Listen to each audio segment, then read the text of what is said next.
Tired of water damage ruining your surfaces? Let's put Biotex 6000 to the test on this FISM board. Here's our FISM boards.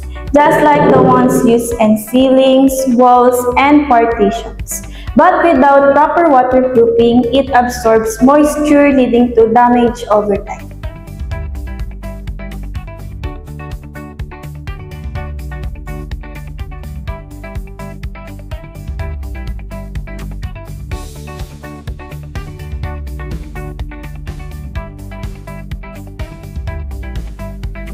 And ngayon naman, lalagyan natin or magkukoat tayo ng first coat. Dito lang muna sa isa.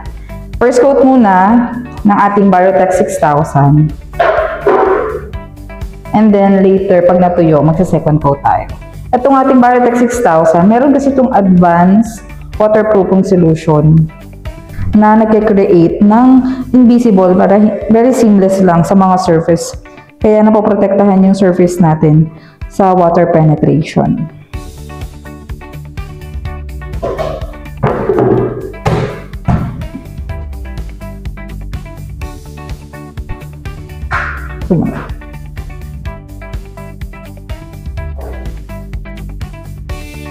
Coat natin lahat kasi bababad natin ito eh.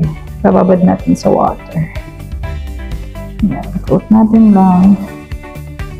Maganda dito sa Biotex 6000 natin, kahit very manipis lang. Sama-coat lang siya. And don't you worry, kasi maaalis naman yan kahit hawakan nyo siya ng kamay. Ito namang isa, applyan lang natin to sa front. Kasi baka gawa na yung bahay nyo, tapos kailangan lang ng waterproofing solution. Pwede din naman. Kasi easy lang to ma-absorb. Ayan. Pag natuyo, mag-spray test tayo.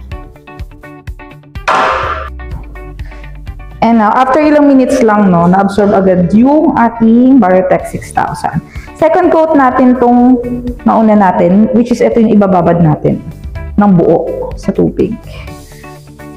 Okay, is this side, and on this side naman. Very generous lang ako maglagay. So, kahit manipis lang. Pwede nga pala itong ihalo sa semento. Actually. Kung sa nagagawa pa lang na bahay. Yan, after matuyo ng ating FISM board na nilagyan natin ng Biotex 6000 sa buong side, ibababad natin siya sa tubig.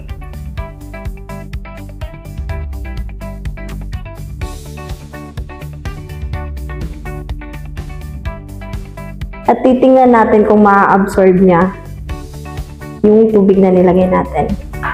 At ngayon, sprayan naman natin ng water yung FISM board na nilagyan natin ng Biotex 6000 sa front side.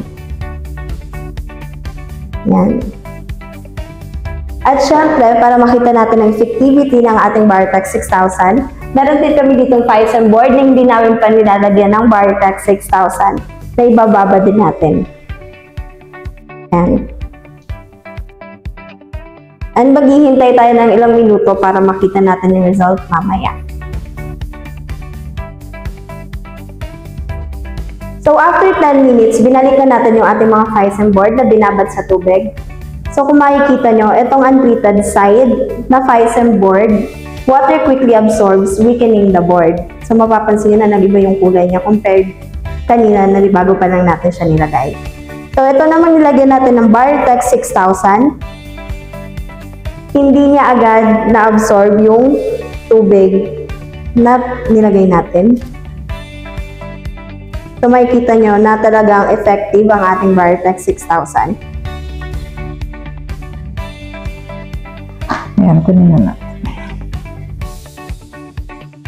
As you can see, the difference is very clear. Ito yung untreated, hindi natin pinahidan, at ito yung pinahidan natin ng Biotex 6000. Kaya, ang Biotex 6000 is perfect para sa ating bahay, buildings, and any place na exposed sa moisture. So guys, get your Biotex 6000 now. Available siya sa Buy Art Stone. Meron kaming 1 pail for 4,000 and meron kaming 1 liter for 300 pesos. Available na rin siya on